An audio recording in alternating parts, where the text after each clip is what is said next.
bright, sunshiny morning. Good morning, Toby. Good morning. Look at that rooster hanging out underneath the treehouse. Are they always allowed to be free? They kind of do what they want. That one has taken to just like wandering all over. That's cool. Which I have let him because he hasn't caused any issues. That's good.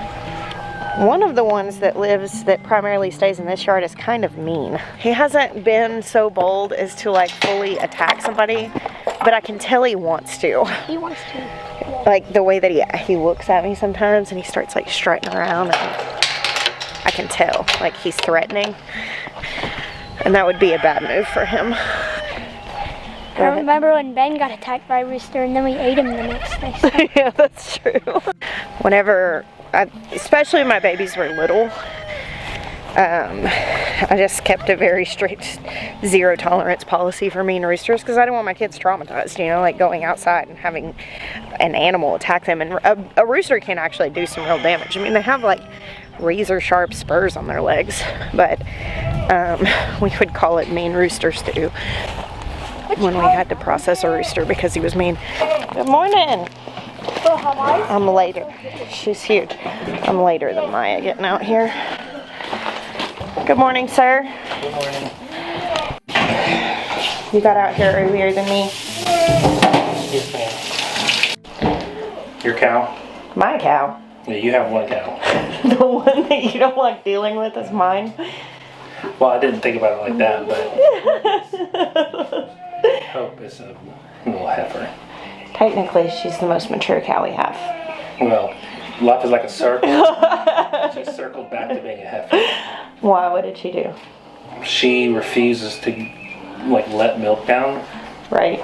Which is to her detriment because like it'll hurt her and her calf if she doesn't. Yeah. So you just have to work at it. Yeah. It's just not as much fun as just putting the machine on and then behaving like all my cows do. Oh my goodness.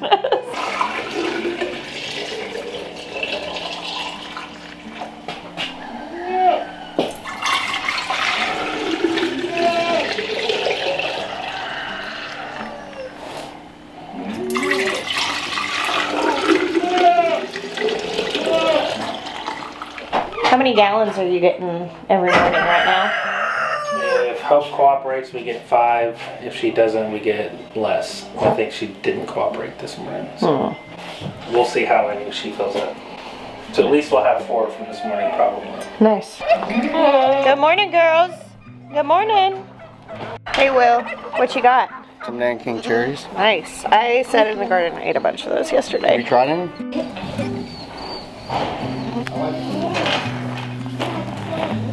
Hello, girls.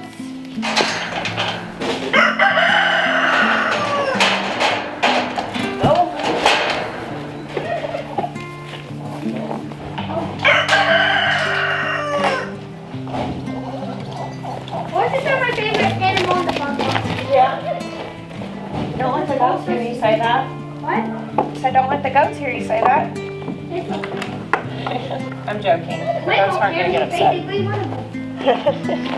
That's how horses express to the other horses that they're the boss, is they make them move their feet. Who do you think Who do you think's the boss?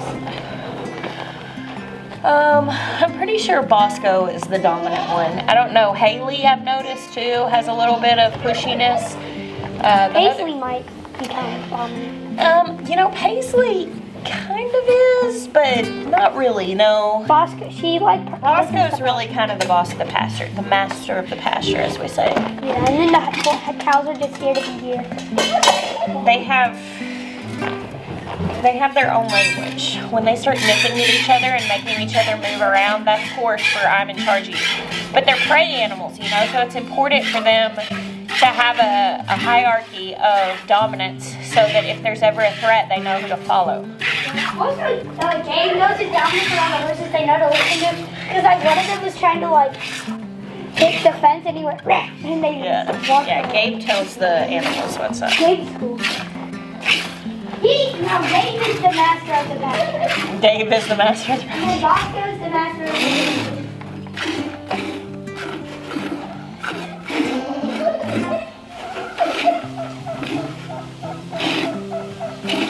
All right, I'm all done with milking.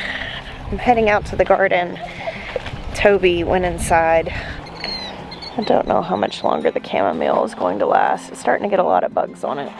So here I have some Nanking cherry bushes, and I am about to pick all the ripe fruit that I can find on these bushes to make some jelly. You guys are in the wilderness in there. Okay, let's try to do this. I just brought a colander out to pick into. So I was letting these get as ripe as possible. This is it's called a bush cherry. Will told me about this. He had heard about it, so I bought some a couple years ago to plant, and they do really well here. This year's the first year we got any fruit off of it, and I was very pleased with it, so I bought a few more, and I put them in the ground over there in my perennial berry area. The fruit is somewhat sour. It's not like a super sweet snacking fruit, though it is kind of enjoyable to snack on. I mean, Will came out to the barn this morning with a handful of them, and I've eaten quite a few fresh, but I think it's gonna be better as a jelly. When they first start ripening, there's not much to them flesh-wise. The pit takes up most of it. However, if you let them get good and ripe, they seem to be very juicy and have a lot more flesh. I am going to steadily pick these.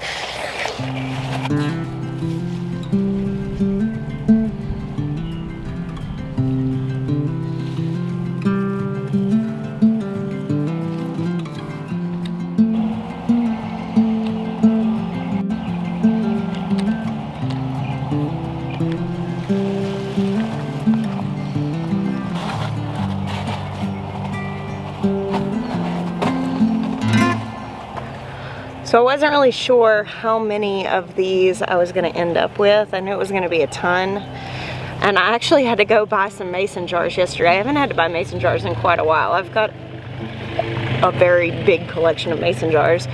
But having a large family, pretty much the smallest jars I routinely use are pints, because I don't make like half pints of things like strawberry jam or the things I regularly make, because a half a pint, I mean, my kids will wipe that out in breakfast in like 2 days with biscuits or Dutch babies or something like that. So I actually had to go buy half pint jars. Seeing as how this was going to be kind of an unusual thing, and I knew I wasn't going to be able to make very much of it, I wanted to split it up into smaller containers so that, you know, I could use it more sparingly over the year. Alright, looks like I got them all. I had to get down and like look from below because I kept missing little branches. That's it. This isn't bad for 2 young bushes that we've already snacked off of a good deal.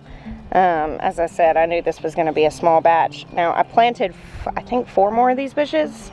We planted 4 more of these, so we'll have 6. And with 6 of them, I'll probably, as well, they're going to get a lot bigger. Then I should be able to, you know, can in pint jars. So I am stalking the eggplants.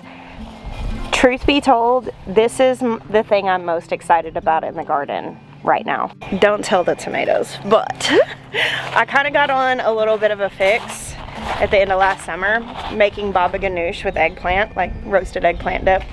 And it may be that was just whenever I was kind of introducing more plant food back into my diet after, you know, largely eating carnivore for over a year. That it was just the most mind-blowingly delicious thing. I mean, I ate it every day, and I would make the corn tortillas from scratch to dip in the baba ganoush. Oh, so good.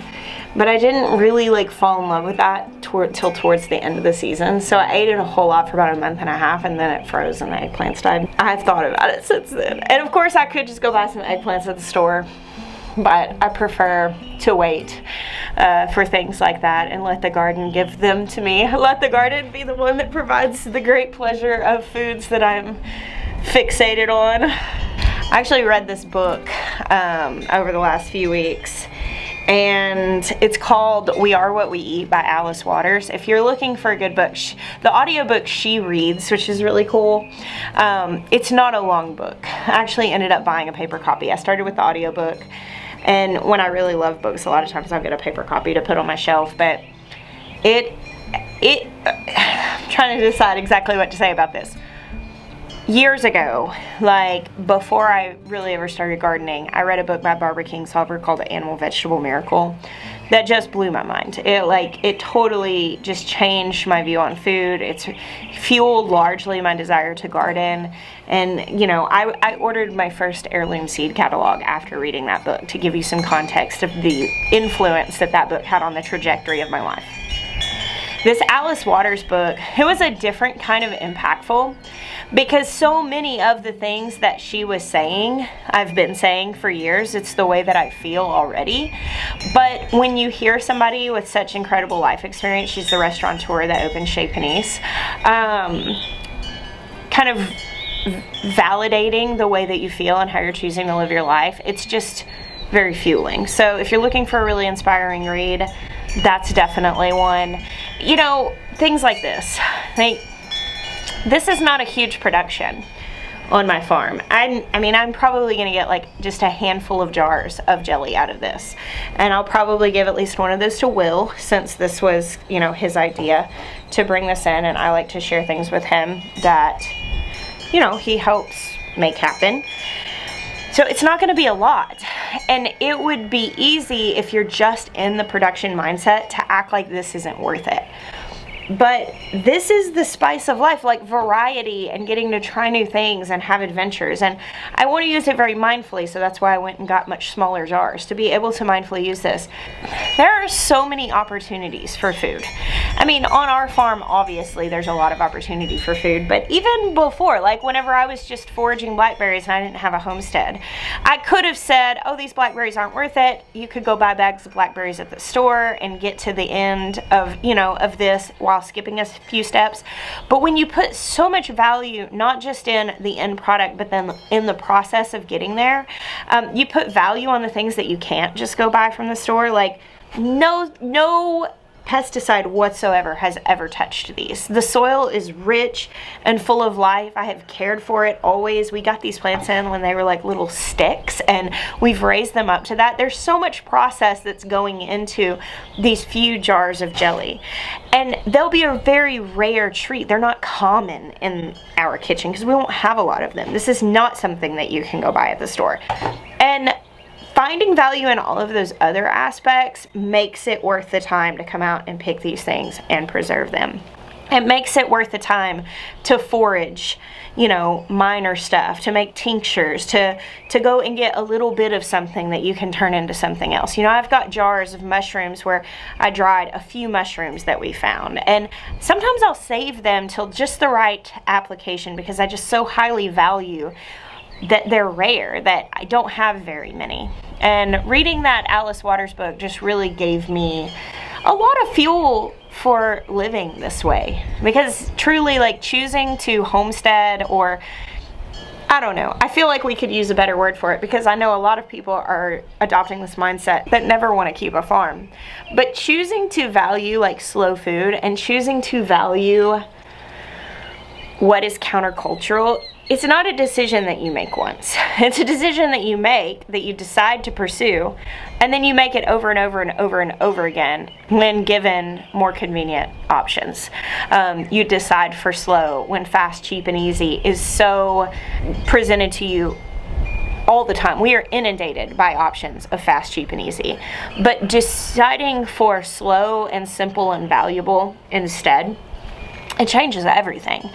And ultimately, that decision, continually making it and then finding little things like this as a great reward along the way, I mean, I believe that it overall leads to a much richer life. I mean, obviously, it's how I'm really trying to live mine. I have no clue how I'm gonna make this jelly, by the way. I don't know. I'm thinking I'll wash these good, and then I'll cook them down and then press them through a sieve to get the pits and the skins out, and then take whatever juice I have, mix it with sugar, and can it. But I'm gonna have to kind of like fly by the seat of my pants, because I'm sure I don't have the exact right amount. Anyhow, thank you guys for hanging out with me today and all the days you do. I bless you. Until next time.